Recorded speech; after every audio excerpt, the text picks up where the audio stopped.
Hi there, Stephen Cafaro, President and CEO of CC Stevens, better known to you guys as Dr. Static. Today's question comes from our biggest vendor, Simco Ion, who we have partnered with for almost 50 years. It comes from the Director of Sales in the Industrial Group, Scott Cunningham. So Scott, thanks for the question today. Scott wants to know if I can demonstrate and show how charge suppression affects us when we use electrostatic field meters in measuring static fields, and even more importantly, how charge suppression affects us from the ionization process. These are keys because all of us have these handheld field meters to measure static fields, but if you're not measuring them in the right location or combatant suppression, we really don't know what's going on. So let me demonstrate that to you real quickly. I'm going to take a high static field, and we've already determined from our other videos that we can't ground out insulators, right? We need to ionize them, neutralize them through the ionization process. But those high static fields, and I have the meter upside down, so I hope you can read that, that's about 12,000 volts.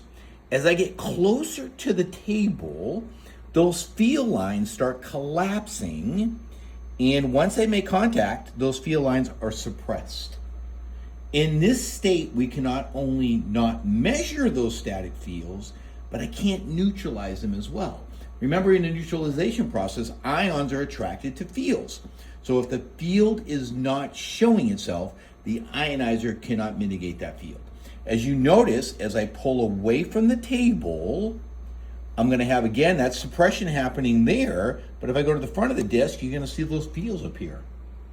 That's all coming through the suppression of that table through capacitance. The more capacitance that field sees, it will share that capacitance across that surface, minimizing those fields.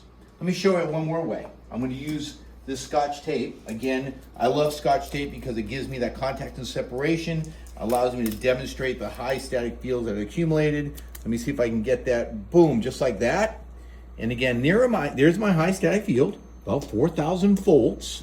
As I get closer to the edge of that table, those fields are going to collapse. Why? Through capacitance. Those fields are being suppressed to that table. They're still there, and as I pull away, you're going to see that those fields are still there,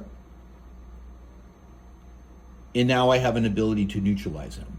So, what's the rule of thumb when we go to measure static fields and neutralize static fields?